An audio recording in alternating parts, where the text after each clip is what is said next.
बिस्मिल्लाहिर्रहमानिर्रहीम। अस्सलाम वालेकुम डियर स्टूडेंट्स हमने स्टार्ट किया है बिहेवियर साइकोलॉजी। बिहेवियर साइकोलॉजी हमारे साथ बीएससी 6 सेमेस्टर का एक सब्जेक्ट है जिसका हमने लास्ट यूनिट स्टार्ट किया था और लास्ट यूनिट का पार्ट फर्स्ट ऑलरेडी हमने डिस्कस किया है, जिसमें हमने डिफरेंट थेरापीज़ के बारे में पढ़े थे कि क्या क्या थेरापीज़ हो सकती है, काउंसलिंग क्या है, टीके, फिर उसके बाद हमने साइकोथेरापी के बारे में बात की थी। आज का जो टॉपिक है वो स्टार्ट लेगा काउंसलिंग प्रोसेस से।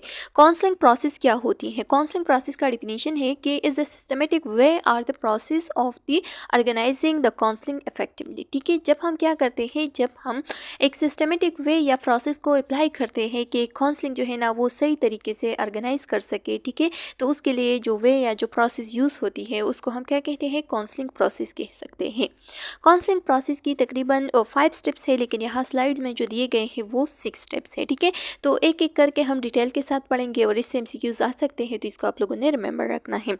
So the first one is establishing report and building a relationship. पहले हम क्या करते हैं, पहले हम पेशेंट के साथ, जब भी हमारे साथ पेशेंट आता है, फॉर एग्जांपल आप जो है ना एक साइकोथेरापिस्ट है, ठीक है, आपके पास पेशेंट आ गया। जब आपके पास पेशेंट आता है तो उस दौरान आप क्या करते हैं, उस दौरान आप जो है ना पहले उसके साथ एक रिलेशनशिप डेवलप करेंगे, क्योंकि अगर आप का माहौल जो है ना वो दोस्ताना नहीं है, ठीक है, आपका माहौल सही नहीं है, आप के साथ वो अच्छी तरीके से कम्युनिकेशन नहीं कर सकता, ठीक है, वो आपसे डर रहा है या वो जो है ना अपने दिल की बातें आपके साथ शेयर नहीं कर सकता, तो इस दौरान जो है ना आपका रिलेशनशिप क्या होगा, वो सही से इस्टेब्लिश नहीं हुआ है और आपका जो सेशन है वो बिल्कुल फजूल जाएगा। ठीक है, क्योंकि वो आपके साथ अपनी जितनी भी जज्बात, जितनी भी इमोशंस वगैरह है वो शेयर नहीं कर पाएगा, तो इसका इशू जो है ना वो सॉल्व नहीं होगा।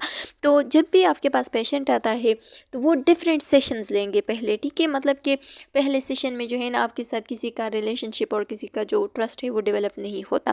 पहले सेशन में आप उसके साथ थोड़ा कम्युनिकेशन करेंगे, आईपीआर करेंगे, यानी इंटरपर्सनल रिलेशनशिप बनाने की कोशिश करेंगे, ठीक है।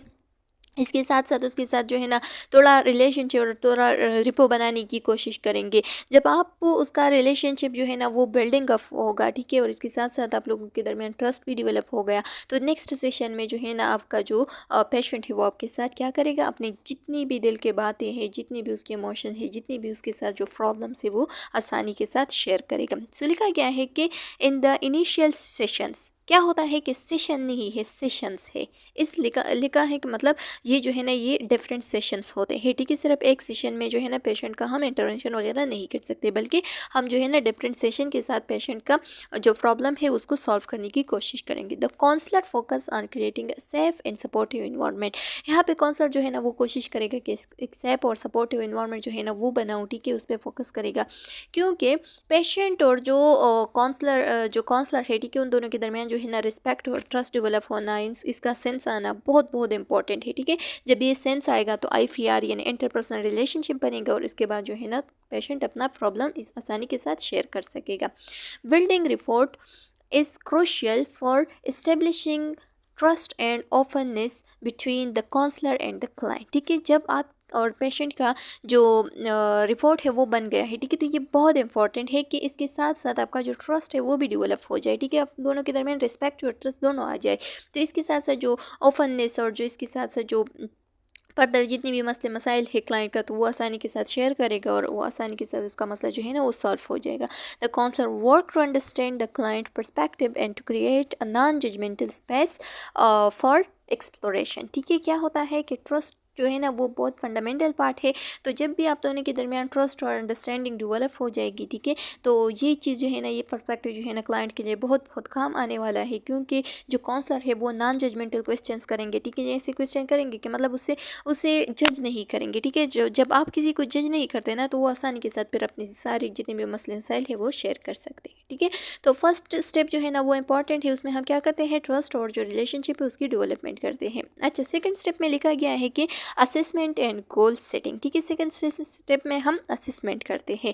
अब असेसमेंट जो है ना क्यों करते हैं, क्योंकि हमारे साथ जो पेशेंट आया है वो किस प्रॉब्लम के साथ आया है, ठीक है, उसका साथ क्या मसला है, तो उसका हम असेसमेंट करेंगे कि जो प्रॉब्लम है, जो मसला है, उसका सोल्यूशन जो है ना वो जल्द से जल्द जितने आसानी के साथ हो सके उसका फाइंड ऑफ करेंगे, ठीक है।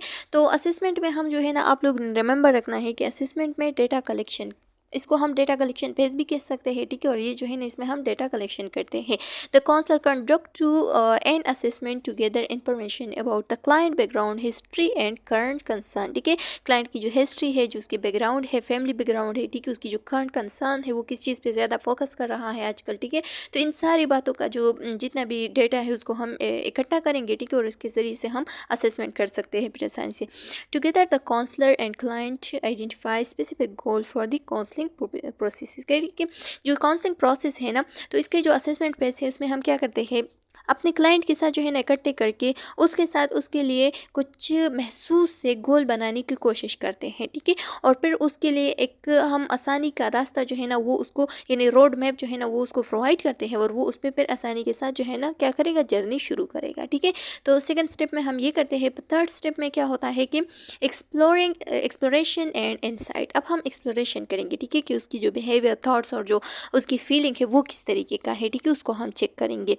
तो जब भी हम पेशेंट की बिहेवियर, थॉट्स, इमोशन वगैरह की चेकअप करते हैं तो उसके लिए हम उससे ओपन एंडेड क्वेश्चन करेंगे, ठीक है। ओपन एंडेड क्वेश्चन के बारे में आप लोग को पता भी होगा, जो कि हमने हेल्थ असेसमेंट में पढ़ा था, ठीक है, कि हम किस तरीके से पेशेंट से ओपन एंडेड क्वेश्चंस करते हैं। ऐसे क्वेश्चन करेंगे कि वो जो है ना बस लगा रहे, ठीक है, वो जो है ना वो हमारे साथ बयान करे, वो जो है ना जितनी भी उसकी बातें हैं, जितनी भी उसके दिल में जो भी है, ठीक है, वो किस चीज़ से ज़्यादा खुश होता है, किस चीज़ से ज़्यादा खफा होता है, ठीक है, वो सारे बातें जो है ना हमारे साथ आसानी के साथ शेयर करे, ठीक है। तो ओपन एंडेड क्वेश्चन करेंगे। सो लिखा गया है कि the counsellor facilitate the exploration of the client thoughts, feeling and behaviour.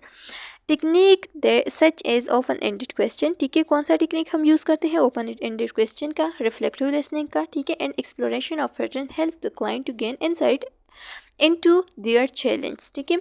The phase may not identify underlying issue, exploring coping mechanism and recognizing pattern of behavior, ठीक है। हम पेशेंट का जितनी भी बिहेवियर है उसको रिकॉग्नाइज करने की कोशिश करेंगे, ठीक है, कि इसके बिहाइंड जो इश्यू है वो कौन सा है, ठीक है। तो उसको आइडेंटिफाई करने की कोशिश करेंगे कि ये जो बिहेवियर शो कर रहा है, ये जो इस चीज़ से खुश हो रहा है तो क्यों खुश हो रहा है, ये जो इस चीज़ से खफा हो रहा है तो क्यों खफा हो रहा है। तो इन सारे बातों का हम यहाँ पे आइडेंटिफिकेशन करेंगे। अच्छा, अब फोर्थ स्टेप की तरफ चलते हैं।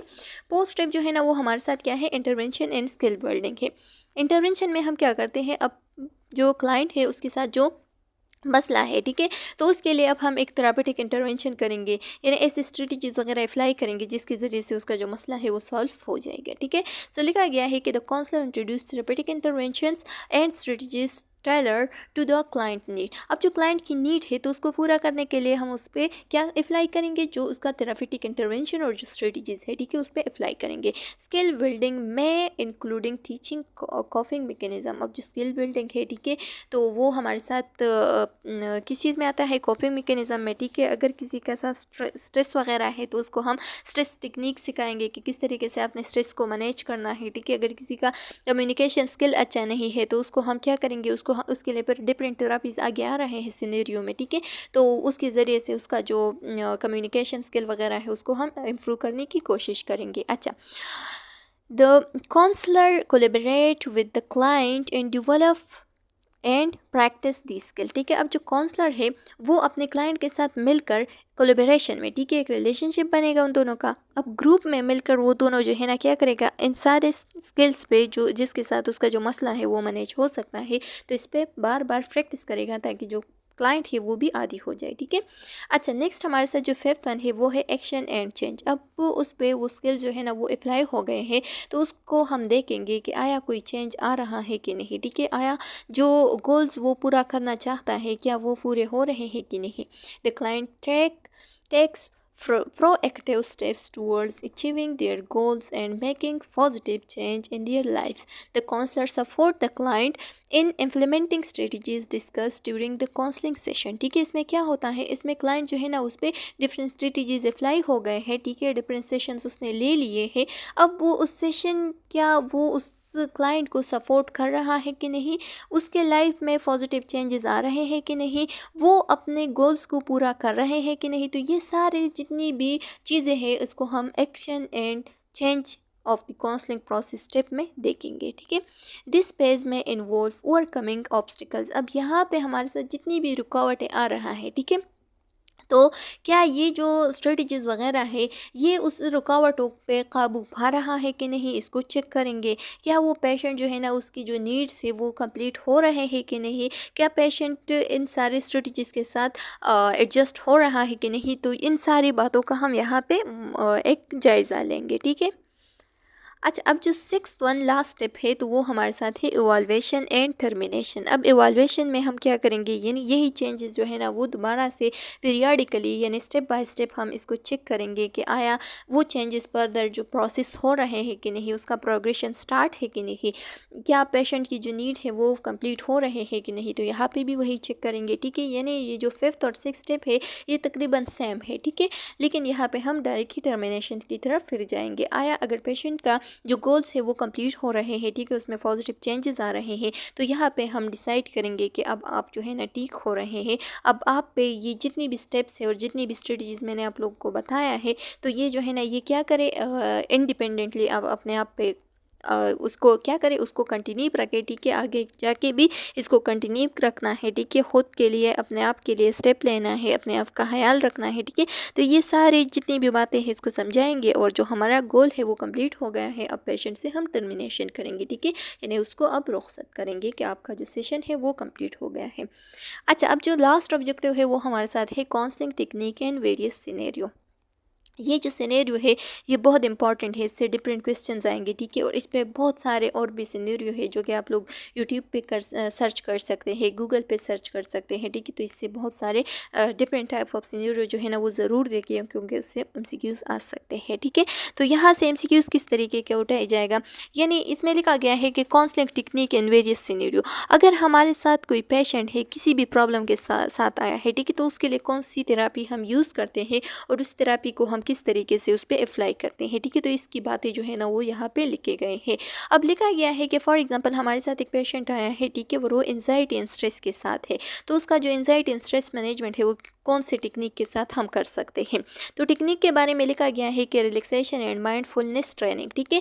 अगर हमारे साथ पेशेंट आ गया है एंजाइटी एंड स्ट्रेस मैनेजमेंट के लिए, तो उसका जो मैनेजमेंट है वो हम रिलैक्सेशन एंड माइंडफुलनेस ट्रेनिंग के ज़रिए से कर सकते हैं, ठीक है। यानी इसके लिए ये थेरापी हम यूज़ कर सकते हैं। तो ये आप लोगों ने एमसीक्यूज़ पॉइंट ऑफ व्यू से रिमेंबर रखना है।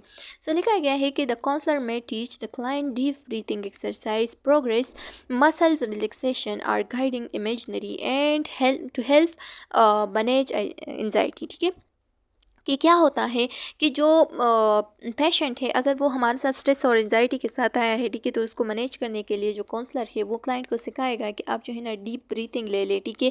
जो डीप ब्रीथिंग एक्सरसाइज है जिसमें हम योगा वगैरह भी डाल सकते हैं, ठीक है। योगा में भी लोग जो है ना वो क्या करते हैं, वो डीप ब्रीथिंग करते हैं, ठीक है। अच्छा, different muscle relaxation processes exercise वगैरह हम सिखाएंगे, ठीक है। और उसको एक इमेजनरी तरीके से जो है ना उसका जो एंजाइटी है उसको मैनेज करने की कोशिश करेंगे, ठीक है।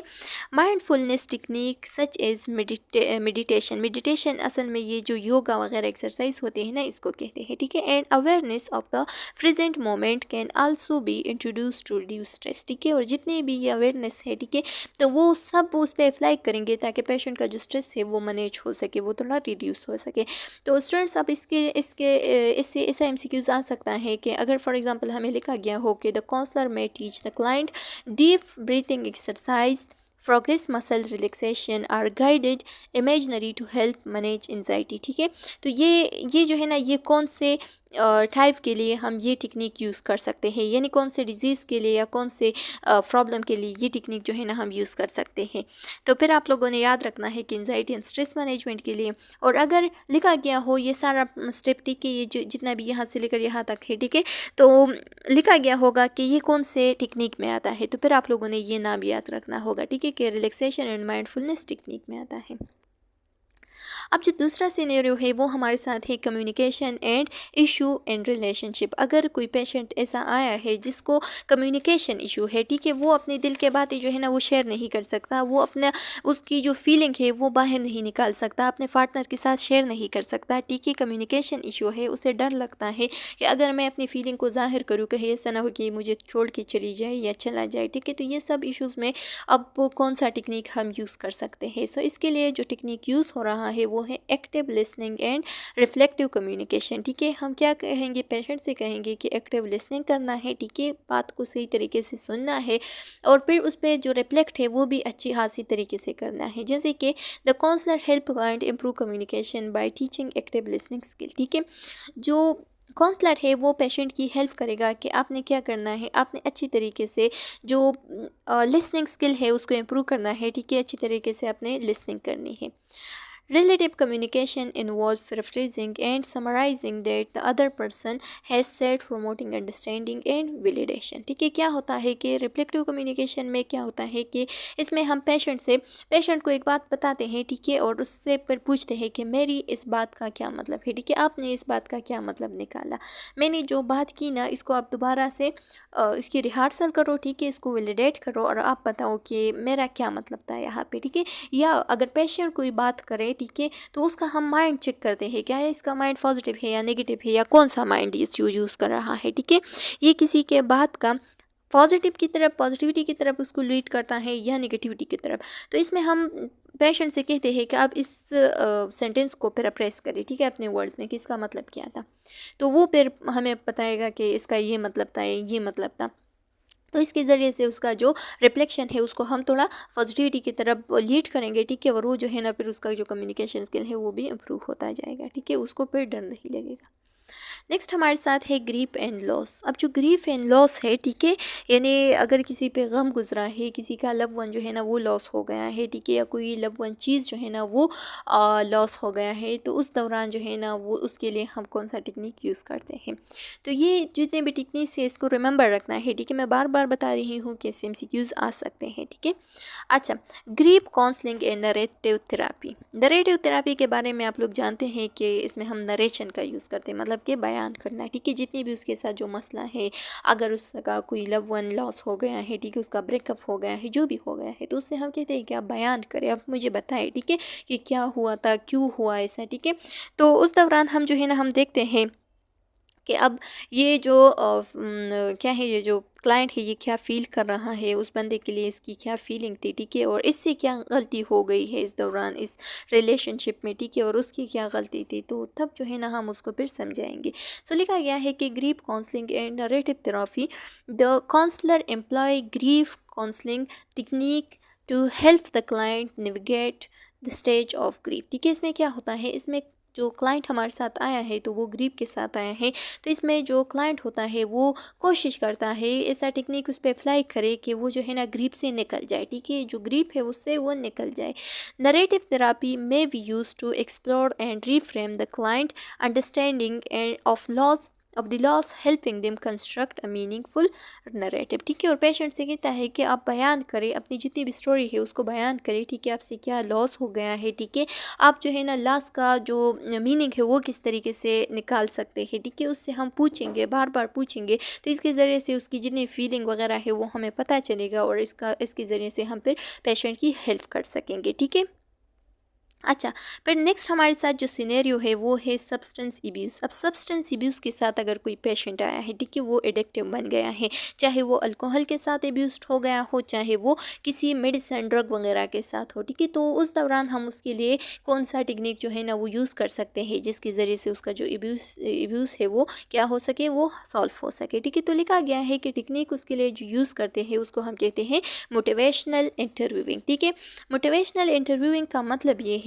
कि पेशेंट को हम इंटरव्यू करेंगे, ठीक है, और उसको हम मोटिवेट करेंगे कि आप जो बिहेवियर यूज़ कर रहे हैं, ठीक है, ये सोसाइटी में क्या है, ये सोसाइटी में बहुत गलत समझा जाता है। ठीक है, ये सोसाइटी के अगेंस्ट चल रहे हैं आप, ये जो बिहेवियर है ये सोसाइटी में एडजस्ट नहीं हो रहा है, ये सोसाइटी के खिलाफ है। ठीक है, सोसाइटी आपको बुरा भला कहते हैं, तो आप जो है ना कोशिश करें कि ये जो सब्सटेंस अब्यूज़ है या सब्सटेंस का यूज़ है इसको चेंज करें। The counsellor employ open ended, इसमें भी open ended question, reflective listening, information to client, the client motivation for change. ठीक है, तो इसमें भी वही सब बातें हो रही है। ठीक है, इन्फॉर्मेशन मतलब कि इस बात वगैरह हो रही है। ठीक है, और इसके ज़रिए से कोशिश हो रहा है कि जो क्लाइंट है उसका जो मोटिवेशन के ज़रिए से उसका जो बिहेवियर है वो चेंज हो जाए। ठीक है, नेक्स्ट हमारे साथ है लो सेल्फ इस्टीम। अगर कोई पेशेंट है और उसका सेल्फ इस्टीम जो है ना वो लो हो गया है, ठीक है, वो अपने आप पे यकीन नहीं है उसका, ठीक है, उसका कॉन्फिडेंस लेवल बिल्कुल डाउन हो रहा है, वो हमेशा यही कहता है कि बस मैं नहीं कर सकता, तो उसके लिए जो टेक्निक हम यूज़ करते हैं तो वो हमारे साथ कॉग्निटिव बिहेवियर थेरापी होती है। और कॉग्निटिव बिहेवियर थेरापी के बारे में मैं आप लोगों के साथ ऑलरेडी भी डिस्कस कर चुकी हूँ, फर्स्ट जो इसका पार्ट है, ठीक है, उसमें। और आगे जो हमारे साथ MHN का जो मेंटल हेल्थ नर्सिंग है उसका जो टॉपिक आ रहा है वो भी CBT है, यानी कॉग्निटिव बिहेवियर थेरापी है, तो उसमें भी थोड़ा डिस्कशन होगी, ठीक है। सो लिखा गया है कि CBT is utilise to challenge and reframe negative thoughts pattern contributing to low self esteem, ठीक है। जिस पेशेंट का सेल्फ इस्टीम डाउन हो गया है तो इसमें हम CBT करते हैं, ठीक है, उसका जो नेगेटिव थॉट्स वगैरह है उसको हम चेंज करने की कोशिश करते हैं, रीफ्रेम करते हैं, ठीक है, उसको हम चैलेंज देते हैं कि आप जो है ना कर सकते हैं, यू कैन डू इट वगैरह, ठीक है। तो ये सब जो है ना हम पेशेंट को बताते हैं कि आप जो है ना सेल्फ डिफीट करें, ठीक है, अपने आप को शिकस्त दे, ठीक है, अपने आप को आपने क्या करना है, अपने आप को बताना है कि हाँ मैं कर सकता हूँ, ठीक है। तो तब जो है ना आपका जो कंसेप्ट है वो थोड़ा इम्प्रूव हो सकता है और आप जो है ना पॉजिटिविटी की तरफ लीड कर सकते हैं, ठीक है, आपका जो सेल्फ इस्टीम है वो हाई हो सकता है। अच्छा, फिर नेक्स्ट जो है ना वो हमारे साथ है career counselling and decision making. अब करियर काउंसलिंग जो है ना, अगर किसी का करियर काउंसलिंग नहीं है, ठीक है, वो अपने लिए डिसीजन नहीं मेक सकता कि मैं फ्यूचर में कौन सा फील्ड जो है ना वो सेलेक्ट करूँ, ठीक है, मैं फ्यूचर में क्या करूँ, अपने लिए डिसीजन नहीं ले सकता, तो उसका जो डिसीजन मेकिंग एबिलिटी है उसको हम स्ट्रॉन्ग करने की कोशिश करेंगे। और वो कोशिश के लिए जो थेरापी यूज़ होती है तो उसको हम कहते हैं सोल्यूशन फोकस्ड ब्रीफ थेरापी।